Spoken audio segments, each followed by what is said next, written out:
Sans tarder, j'invite Alain Sade à vous défendre la bonne cause de la cataracte bilatérale. Merci Béatrice. Je suis ravi de pouvoir défendre ce sujet pour ce congrès de la Saphir, congrès un peu spécial, qui restera sans doute dans les mémoires. Donc, pour la chirurgie de la cataracte, les deux yeux le même jour. Tout d'abord, pourquoi pas ? Pourquoi pas, tel que le disent nos confrères sur ces sondages-là. Donc, je vais essayer d'étayer tous mes propos par des études scientifiques, comme ceci. Donc, un sondage auprès de nos collègues ophtalmos, s'ils font ou s'ils ne font pas les deux yeux le même jour, les deux yeux de la cataracte le même jour, alors en séquentiel, ça ne veut pas dire que ce soit en même temps, mais l'un à la suite de l'autre. Et dans ces études-là, au Canada, 80% le font. Au UK, donc en Grande-Bretagne, c'est uniquement 20%, tandis qu'en Europe, c'est en gros 30% qui l'ont déjà fait ou qui continuent à le faire. Et ceux qui ne le font pas, pourquoi ne le font-ils pas ? Alors, ça va être évident pour beaucoup d'entre nous, c'est essentiellement pour le risque d'endophtalmie, donc un risque d'endophtalmie bilatérale qui peut être catastrophique. Donc, c'est la première cause relayée. Le risque médico-légal également, parce qu'on ne sait pas trop ce qui arrive. Si jamais on a une complication, est-ce qu'on est couvert, est-ce qu'on n'est pas couvert, qu'est-ce qui se passe ? Et puis, la troisième cause, c'est suggéré, c'est comment calculer l'implant, enfin, comment préciser le calcul d'implant pour le deuxième œil opéré et avoir une plus grande précision. Alors pourquoi oui, puisque c'est ce que je défends moi-même, parce que c'est un bénéfice énorme pour les patients. Là aussi, toutes les études s'accordent à dire qu'on a une meilleure qualité de vie lorsque les deux yeux sont opérés en même temps. C'est des études randomisées sur des questionnaires remplis par les patients. S'ils ont les deux yeux opérés le même jour ou s'ils ont un œil opéré puis le deuxième 3 mois après, alors c'est un peu exagéré le 3 mois après, mais c'est évidemment pour mettre en évidence les différences. Et on montre bien qu'il y a une plus grande satisfaction lorsque les deux yeux sont opérés en même temps. Alors, plus grande satisfaction des patients, donc moins d'attente également. On sait tous que la population vieillit, donc il y aura de plus en plus de cataractes à opérer. Et si on peut fluidifier les choses, ça peut améliorer les résultats. Donc une réhabilitation visuelle plus rapide, moins de risques en cas d'anesthésie générale. Là, il y a très peu de doutes que si vous devez opérer votre patient sous anesthésie générale pour différentes raisons, il est préférable de faire les deux yeux en même temps. On n'entraîne pas d'anisométropie.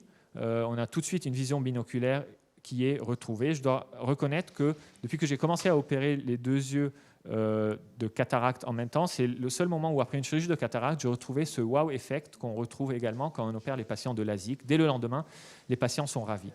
Donc, il y a énormément de raisons. Et le dernier, c'est la réduction significative du coût de la santé, qui est estimé à environ 70 millions de dollars annuels aux États-Unis si les deux yeux sont opérés en même temps.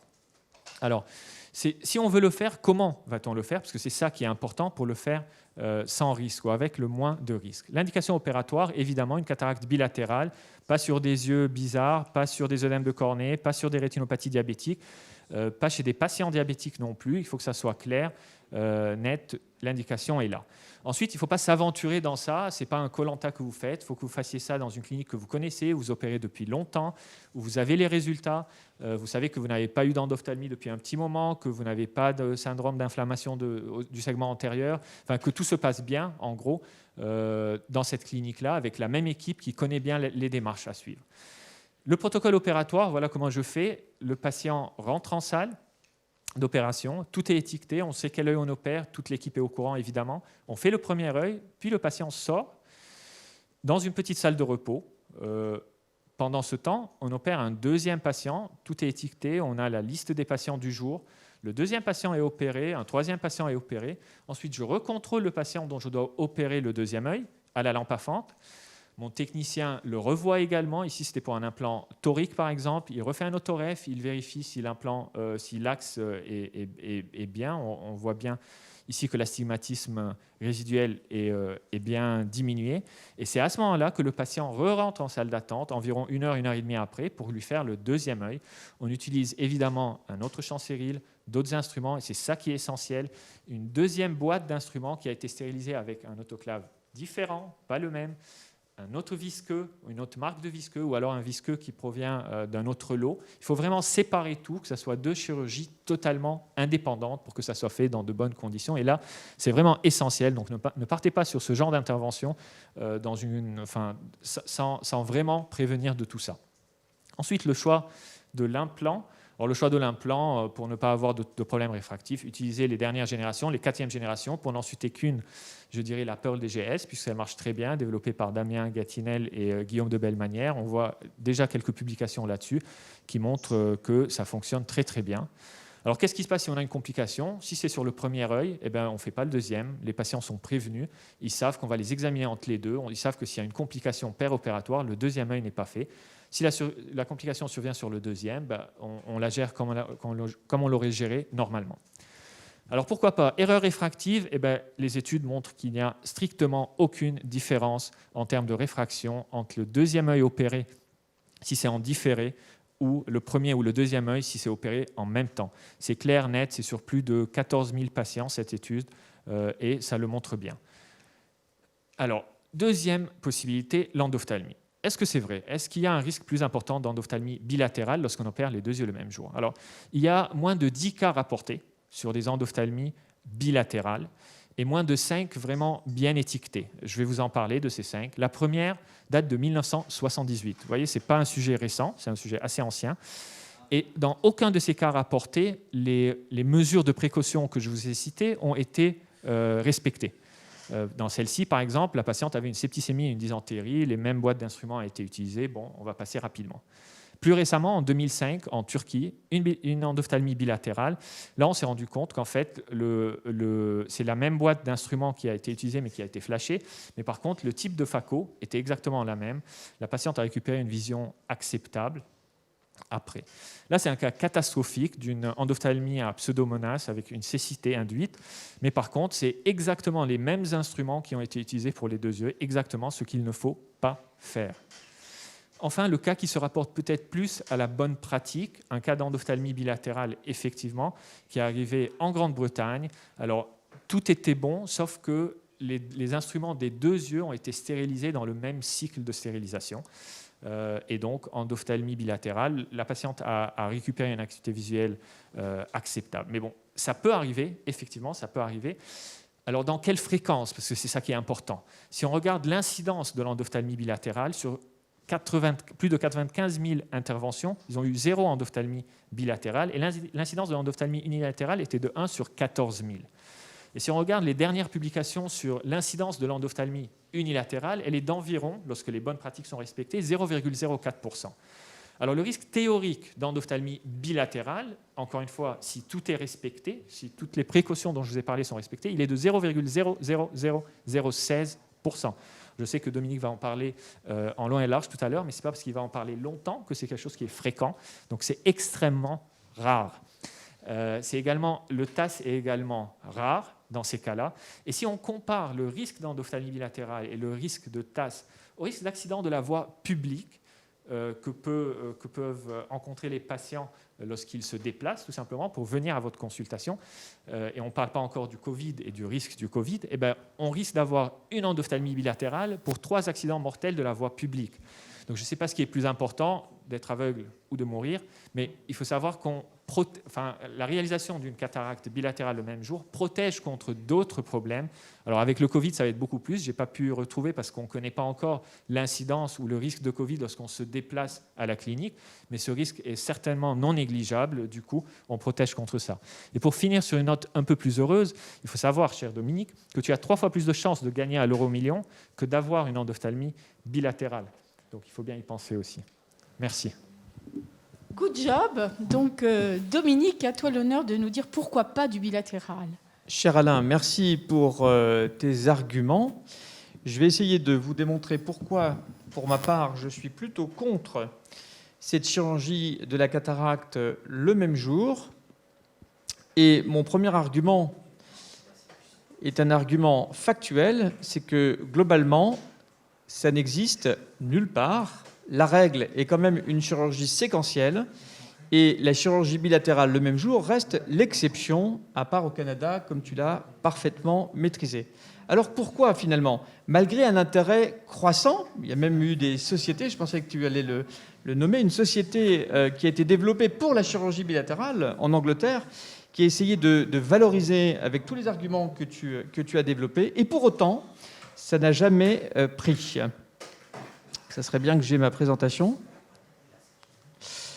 L'argument numéro 2, c'est effectivement celui dont tu as parlé, qui est, à mon avis, pas le plus essentiel, mais qui est un risque inassumable pour le chirurgien, qui est l'endophtalmie bilatérale. Alors pourquoi la chirurgie finalement bilatérale le même jour est plus angoissant? On pense tous au risque de cécité, mais pas seulement. Le fait, comme tu l'as très bien suggéré, d'opérer le même jour, de réaliser ces deux interventions le même jour, relie le risque. C'est-à-dire que ce risque, maintenant, entre les deux yeux, va être lié par cette chirurgie le même jour. Donc on ne remet pas les compteurs à zéro. Et ce qui veut dire qu'on va avoir de multiples contraintes pour essayer justement de ne pas lier ce risque. Des contraintes qu'on n'a pas quand on fait du séquentiel. Autrement dit, et là aussi tu l'as très bien rapporté, il ne faut pas utiliser le même lot d'implants. Tu ne sais pas si ce jour-là, ton lot d'implants est contaminé. Ton visqueux, la même chose. Il faut en théorie changer de machine de phacoémulsification. Ce jour-là, ta machine peut être contaminée et il serait inacceptable d'opérer le deuxième œil avec la même machine. Donc on voit que ce n'est pas quelque chose de si simple.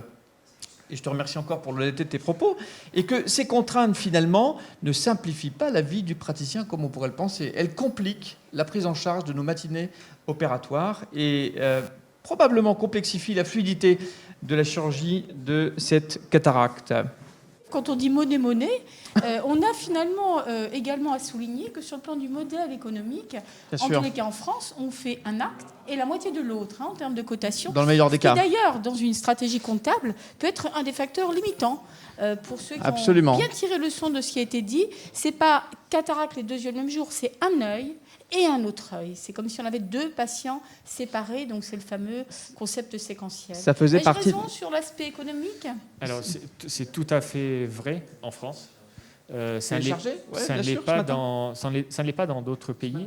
Alors, dans certains pays, c'est pire, parce que dans certains pays, le deuxième œil n'est complètement pas remboursé, donc le remboursement est de 0. Mais dans d'autres pays, le remboursement est plus élevé, et c'est du 100%.